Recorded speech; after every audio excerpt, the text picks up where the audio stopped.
Well, hello, I'm Pastor Woods from Grace Lutheran Church in New Albany, Indiana, and this is the weekly devotion for May 23rd, 2022. Today's title, I Don't Like to Wait. And yes, I don't like to wait. I don't like to wait because it usually means that the ability to move things forward is no longer in my hands. Recently, I waited with a family at the ER. I won't say who right now, sorry. But we were there with the family from 9 a.m. to 11 p.m., sitting outside in the weather. Thankfully, it was a nice day at least. All the while, we waited anticipating that the patient would move from the ER to the OR. Well, I learned quickly what both of these mean.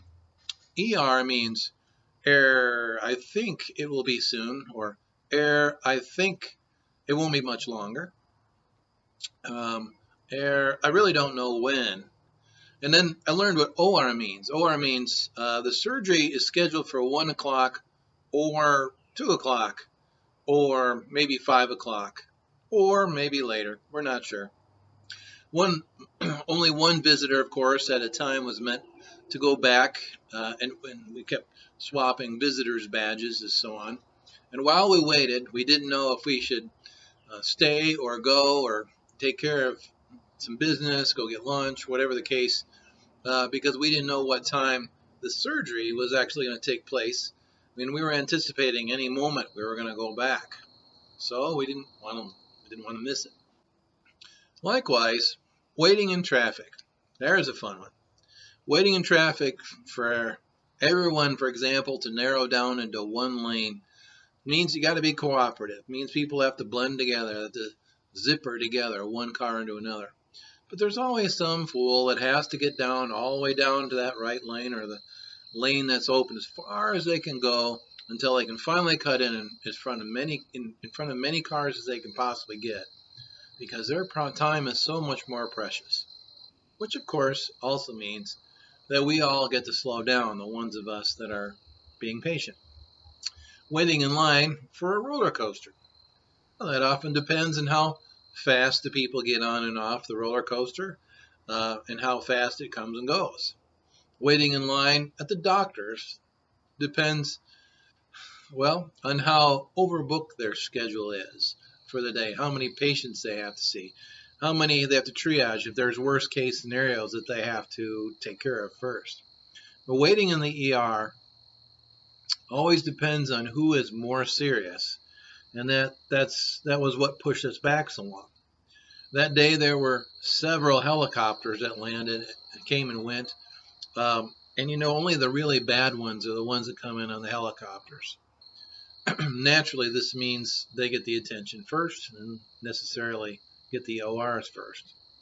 But this also delayed our patient from getting the help, support, and surgery that this patient needed.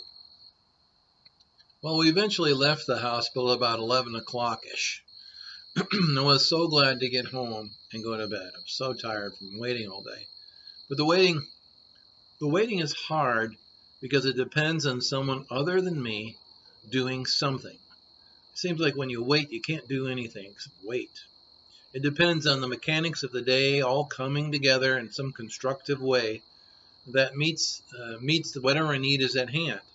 Waiting feels helpless and it's not fun. But I can't say that it was truly passive. See, there are a lot of activities, a lot of things actually going on in the waiting that were also important. You see, while we waited, we encouraged one another. We prayed for the patient. We talked and caught up on a lot of things. We even got to meet the co-workers of the patient who all came up to see how their friend and colleague was doing, which was quite heartwarming. The waiting didn't happen in a vacuum, thank goodness. There was substance to us and to all of that waiting, and that's good. No, it was boring too, don't get me wrong. Who likes to sit around all that time? But a lot of it had some good too. In our case, we knew the surgery would come and that the surgery would do some good and it would provide some healing.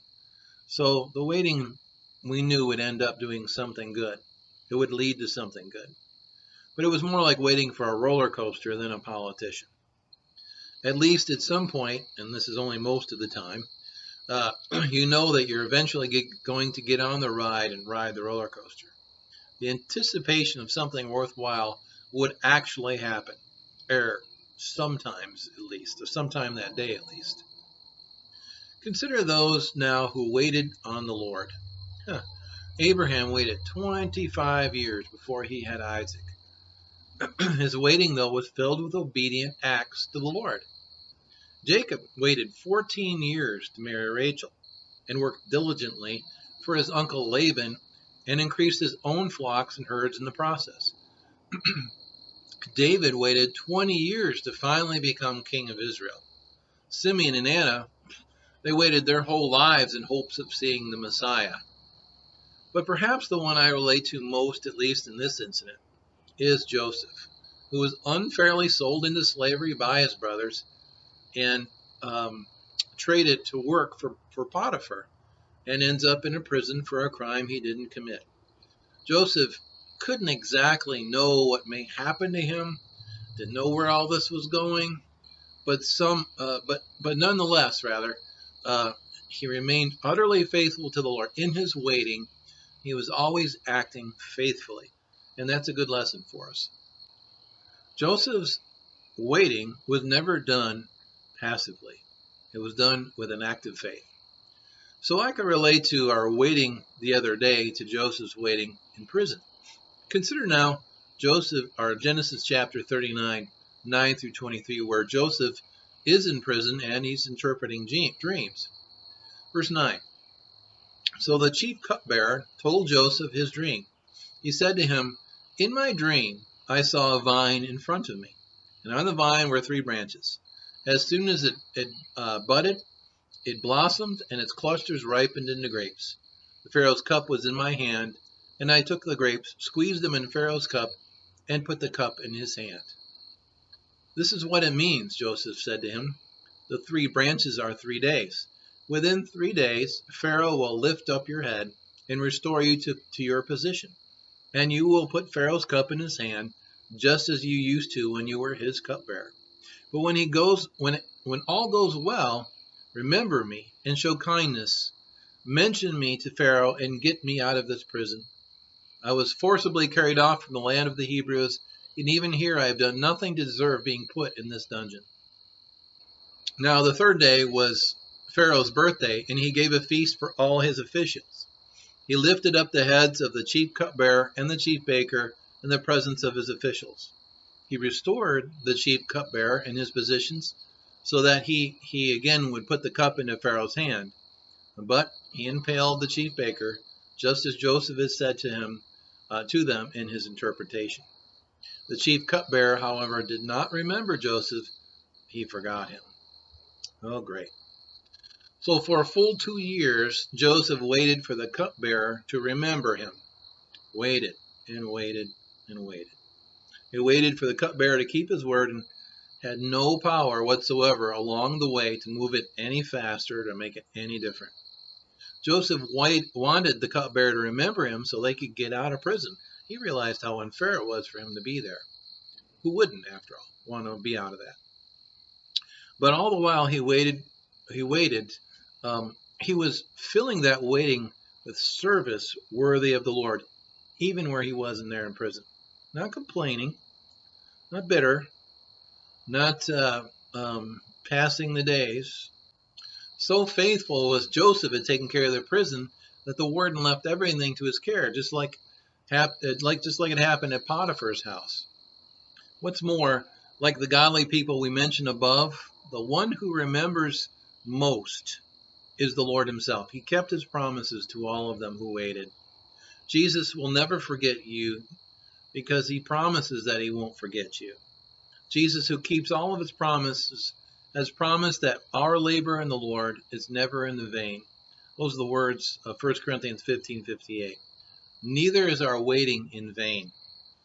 Joseph suffered greatly in his waiting. He was put up with a lot of trouble, as we know, that he didn't ask for or want.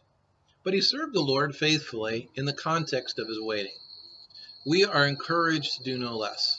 We cannot control all of our circumstances, the things that go on around us. We can't make doctors move faster or ERs be more efficient. We can't get politicians to do the right thing. Can't do any of those things. But waiting may provide opportunity for other things. Opportunity for prayer, for a chance to become ready for something more important, for example. Waiting, in Joseph's case, groomed him for the position he ended up in at the right hand of Pharaoh.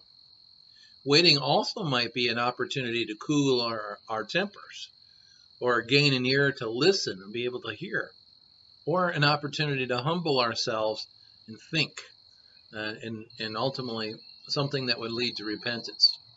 Waiting can build an appreciation for what God has provided us. It can take stock of what we have.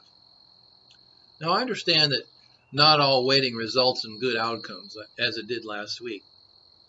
But I can still say that waiting, especially with others, can summon grace in a way that is at least comforting. I'm always grateful when I see someone give up their day to be with someone else, just to be there, just to be company while the waiting goes on. It holds its own compassion, a presence of healing. May the Lord grant us patience. May the Lord grant us wisdom to make the most of our waiting. And may our waiting for the Lord his return, bless us with a great anticipation and appreciation for the eternal life that has been promised to us, guaranteed to us, that is coming in Jesus. So may the Lord bless each one of us in our waiting and in our anticipation of God's grace. In the meantime, the Lord bless you and keep you. The Lord make his face shine on you and be gracious to you. The Lord look upon you with his favor and forever and always give you his peace in Jesus. Thank you again for joining me this evening or this day. And I appreciate your time with me. And I'm always grateful to be with you each week. So may the Lord bless you. I pray that this was a blessing to you. And we'll look forward to seeing you then. Next time, next week. Take care. Bye-bye.